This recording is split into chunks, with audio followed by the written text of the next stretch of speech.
21 de setembro, São Mateus, apóstolo e evangelista do ano de 69. Banhada pelas águas do lago Genezaré, cortada pelas principais estradas do país, sede das casas comerciais, as mais importantes, era Cafarnaum, uma das cidades mais florescentes da Palestina. No tempo de Jesus Cristo, Palestina era província romana e onerosos eram os impostos e direitos aduaneiros que pesavam sobre os judeus. A cobrança destas contribuições obrigatórias era feita geralmente por rendeiros públicos, homens conhecidamente especuladores, verdadeiros esfoladores e sanguessugas do povo, e por isso por todos mal vistos e odiados. Já o apelido de publicano, isto é, pecador público, excomungado, que se lhes dava, não deixava dúvida sobre a má fama de que tais homens gozavam. Rendeiro de Cafarnaum era Levi, filho de Alfeu, que mais tarde mudou o nome em Mateus, isto é, dom de Deus. Cafarnaum era a cidade pela qual Jesus Cristo mostrava grande simpatia, tanto que os santos evangelhos a chamam sua cidade.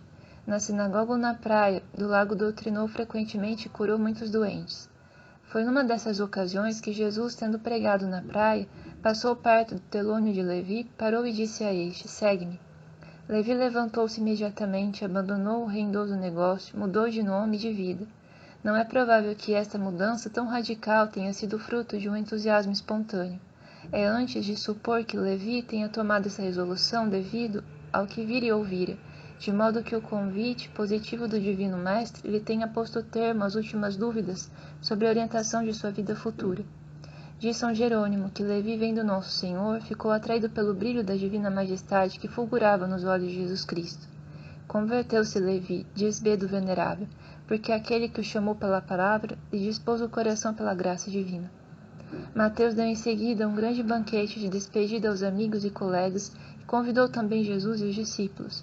Os fariseus e escribas, que com os olhos de lince observavam todos os gestos do mestre, vendo que este aceitara o convite, acusaram-no, dizendo: "Este homem anda com publicanos e pecadores e banqueteia-se com eles." Também os discípulos de Jesus tiveram de ouvir repreensões: "Como é que vosso mestre se senta à mesa com os pecadores?" Jesus, porém, respondeu-lhes: "Não são os sãos, mas sim os doentes que necessitam de médico. Não vim a chamar os justos, senão os pecadores." Daí em diante, Mateus foi um dos discípulos mais dedicados ao Divino Mestre e seguiu por toda parte. Logo depois da ascensão de Jesus Cristo e da vinda do Espírito Santo, Mateus, junto com os outros apóstolos, pregou o Santo Evangelho nas províncias da Palestina e, como os demais apóstolos, julgou-se feliz em poder sofrer injúria por amor de Jesus. Foi São Mateus, entre os apóstolos, o primeiro quem escreveu um relatório da vida e morte de Jesus Cristo, dando a este livro o título de Evangelho, que significa Boa Nova. Este Evangelho era escrito em sírio caldaico, para o uso dos primeiros cristãos da Palestina. São Bartolomeu levou consigo uma cópia para as Índias. Quando os apóstolos se espalharam por todo o mundo, São Mateus dirigiu-se para a Arábia e Pérsia, onde sofreu cruéis perseguições pelos sacerdotes indígenas. São Clemente de Alexandria diz que São Mateus era homem de mortificação e penitência, e alimentava-se só de ervas, raízes e frutas. Sofreu maus tratos na cidade de Mirmene.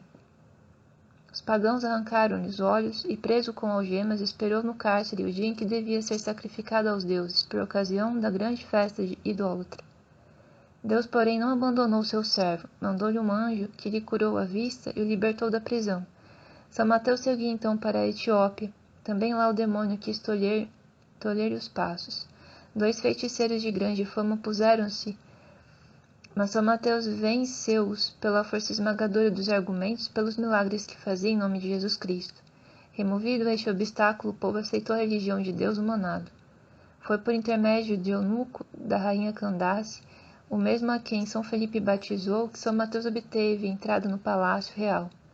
Lá havia grande luto pela morte do jovem príncipe herdeiro Eufranon. São Mateus, tendo sido chamado ao palácio, fez o defunto ressurgir, milagre este que encheu a todos de grande admiração. O rei, em sinal de alegria e gratidão, mandou arautos por todo o país deitarem pregão da seguinte ordem: "Súditos, vinde todos à capital ver um Deus que apareceu entre nós em forma humana." Afluíram aos milagres os súditos de todas as partes do reino, trazendo perfumes e incenso para serem oferecidos ao Deus que tinha aparecido. Mateus, porém, esclareceu-os, dizendo: "Eu não sou Deus, como julgais que seja, mas servo de Jesus Cristo, Filho de Deus vivo." Foi em seu nome que fiz o filho de vosso rei ressuscitar. Foi ele que me enviou a vós, para vos pregar sua doutrina e vos trazer sua graça e salvação. Essas palavras tiveram bom acolhimento e a maior parte do povo converteu-se à religião de Jesus Cristo. A igreja da Etiópia chegou a ser uma das mais florescentes dos templos apostólicos. O rei Egípcio e família eram cristãos fervorosíssimos, tanto que Efigênia, a filha mais velha, fez votos de castidade perpétua e, a seu exemplo, muitas filhas das famílias mais ilustres consagraram-se a Deus numa vida de perfeição cristã. Pela morte do rei subiu ao trono seu sobrinho Itaco, o qual, para estabelecer o governo sobre bases mais sólidas, pediu a Efigênia em casamento. Esta recusou alegando o voto feito a Deus. E Itaco, não se conformando com esta resposta, exigiu que São Mateus fosse valer a autoridade de bispo para que se realizasse o enlace desejado. São Mateus declarou ao príncipe não ter competência para envolver-se no caso. Vendo-se assim profundamente contrariado nos seus planos, Itaco deu ordem aos soldados de fazer desaparecer o apóstolo. Esta ordem foi executada na igreja onde São Mateus celebrava a missa. Pondo de lado o respeito devido ao lugar e à pessoa do santo apóstolo, os sicários do rei mataram-no no próprio altar. O corpo do santo mártir foi por muito tempo objeto de grata veneração do povo cristão da capital. No ano de 930, foi transportado para Salerno, na Itália, onde São Mateus até hoje é festejado como padroeiro da cidade e do bispado. São Mateus Evangelista, rogai por nós.